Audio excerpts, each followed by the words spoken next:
Alap-alap Laut Kidul karya Hopinghu bagian 4e. Maaf, Eyang. Menurut penuturan ibu saya, ketika Eyang menghadapi mendiang Singowiro dan Eyang yang diserang olehnya, semua serangan Singowiro tidak mengenai tubuh Eyang sehingga dia lari tunggang langgang. Saya percaya bahwa Eyang tentu seorang yang sakti mandraguna. Kitejobudi tersenyum. Apa sih yang dinamakan sakti mandraguna itu, Kuluk? Berapa kuat dan pintarnya seseorang, pasti ada yang melebihinya. Kekuatan manusia itu terbatas, sesuai dengan kodrat dan kemampuannya. Kekuatan yang tidak sesuai dengan kodrat, yang mengambil dari luar alam manusia, hanya sementara dan lebih banyak mendatangkan malapetaka bagi diri sendiri daripada kebaikan. Yang Maha Sakti adalah Gusti Allah. Semua kekuatan dan kesaktian berasal dari kekuasaan Gusti Allah. Kalau dipergunakan untuk kejahatan menjadi kekuatan iblis. Kalau kekuasaan Gusti Allah melindungi seorang manusia, kekuatan apakah di dunia ini yang akan mampu mengganggunya? Aku manusia biasa yang terikat oleh kodrat yang Maha Sakti adalah Gusti Allah dan aku berlindung di dalam kekuasaannya. Pada saat itu, ada 3 orang memasuki warung dan Warsiem bergegas memasuki warung untuk melayani pembelinya. Aji ditinggalkan berdua dengan Kitejobudi. Kakek itu mengamati wajah pemuda itu dan bertanya dengan suara lembut. Aji, aku tadi mendengar bahwa engkau telah mengalahkan 3 orang yang membuat keributan itu. Agaknya engkau menguasai ilmu pencaksilat. Dari siapakah engkau mempelajari ilmu itu? Dahulu saya mempelajarinya dari Bapak, Eyang. Bapakku adalah seorang Sunda dan dia menguasai ilmu pencaksilat aliran Cimande. Kakek itu mengangguk-angguk. Pantas kalau begitu. Aliran itu mengandalkan kecepatan gerak, mengubah tangkisan menjadi serangan dan terutama ampuh dalam penggunaan kaki menyerang lawan. Wah! Yang tentu menguasai banyak ilmu silat yang tangguh. Saya percaya bahwa yang tentu seorang yang sakti mandraguna. Kitejobudi menghela napas panjang. Dahulu, puluhan tahun yang lalu memang kesukaanku mempelajari dan memperdalam olah kanuragan. Akan tetapi, maaf, Eyang. Yang demikian sakti mengapa sampai menjadi sakit dan lemah?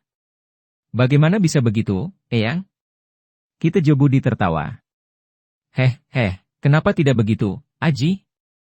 Sudah kukatakan tadi bahwa kekuatan dan kepandaian manusia itu terbatas. Manusia tidak mungkin dapat membebaskan diri dari kodratnya. Sudah menjadi kodrat manusia bahwa tubuhnya akan menjadi tua, digerogoti usia menjadi lemah dan mudah diserang penyakit. Tidak ada kesaktian yang mampu mencegah datangnya penyakit dan datangnya usia tua, Kuluk. Pada akhirnya semua orang harus tunduk kepada kekuasaan Gusti Allah dan bertekuk lutut kepada kodratnya.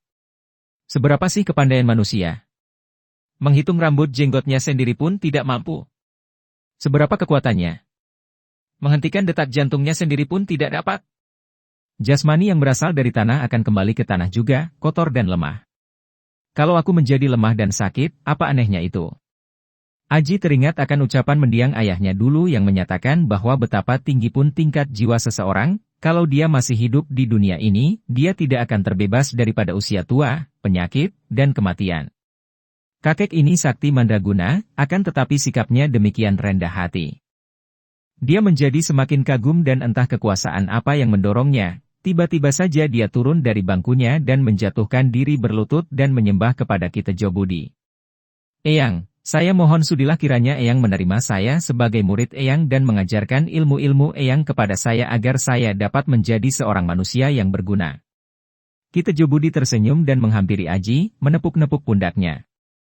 Engkau ingin menjadi seorang manusia yang berguna, Aji? Kalau begitu, tanyalah kepada dirimu sendiri lebih dulu, engkau ingin berguna untuk siapa? Untuk dirimu sendiri, untuk keuntunganmu dan kesenanganmu sendiri? Tidak, Eyang. Saya ingin menjadi seorang manusia yang berguna bagi Tuhan. Kitejobudi terkekeh. Lalu apa yang kau lakukan agar engkau berguna bagi Gusti Allah? Dengan cerdik Aji mengambil sikap rendah hati dan bodoh. Untuk menjawab itu saya mohon petunjuk dari Eyang.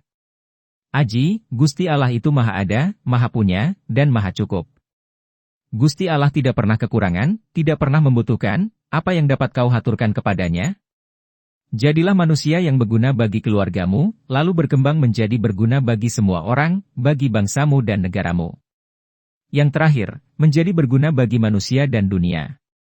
Dengan begitu berarti engkau menjadi manusia yang berguna bagi Gusti Allah, karena engkau menjadi alatnya yang baik dan berguna. Terima kasih, Eyang. Untuk dapat menjadi manusia berguna seperti yang Eyang terangkan tadi, maka saya mohon Eyang sudi mengajarkan ilmu-ilmu kepada saya. Tanpa ilmu bagaimana saya dapat berguna bagi orang lain? Hehehe, agaknya Gusti Allah telah menghendaki demikian. Baik, aku suka menerimamu menjadi murid, suka mewariskan semua yang ku ketahui kepadamu agar jerih payahku mempelajari semua itu di masa lalu tidak sia-sia dan tidak hilang begitu saja. Akan tetapi hanya satu syarat, yaitu ibumu harus menyetujuinya. Saya setuju. Saya setuju sepenuh hati saya, Paman. Kata Warsiem yang baru saja memasuki ruangan itu dan mendengar ucapan Ki Tejo Budi. Ia lalu menghampiri dan ikut berlutut menembah di samping anaknya. Baiklah, aku menerima Aji sebagai muridku. Sekarang kalian bangkit dan duduklah. Ibu dan anak itu lalu bangkit dan duduk di atas bangku, akan tetapi kembali Warsiem harus memasuki warung karena ada lagi tamu yang hendak makan. Aji, dengarkan baik-baik. Ilmu kanuragan baik saja dilatih dan dikuasai untuk menguatkan tubuh dan untuk melindungi diri dari ancaman kekerasan yang datang dari luar. Akan tetapi ingat, ilmu ini hanyalah ilmu jasmani yang amat terbatas sekali. Betapapun tingginya ilmu kanuragan ini, pasti ada yang menunggulinya. Ilmu kanuragan baru menjadi ilmu yang baik kalau kau pergunakan ilmu itu demi kepentingan negara dan bangsa. Mengertikah engkau, Aji? Dari tempat duduknya Aji menyembah. Saya mengerti, Eyang. Mendiang Bapak juga seringkali mengingatkan saya agar mempergunakan semua ilmu yang diajarkan Bapak untuk membela kebenaran dan keadilan, dan menentang kejahatan. Bagus, kalau begitu. Aku percaya bahwa mendiang bapakmu tentu seorang yang bijaksana sehingga kebijaksanaannya itu masih tampak pada istri dan puteranya. Sekarang ketahuilah, Aji bahwa ada ilmu, yaitu ilmu menyerah, pasrah sepenuhnya dan sebulat-bulatnya kepada Gusti Allah. Ilmu menyerah, Eyang. Apa itu dan bagaimana? Aji tidak mengerti.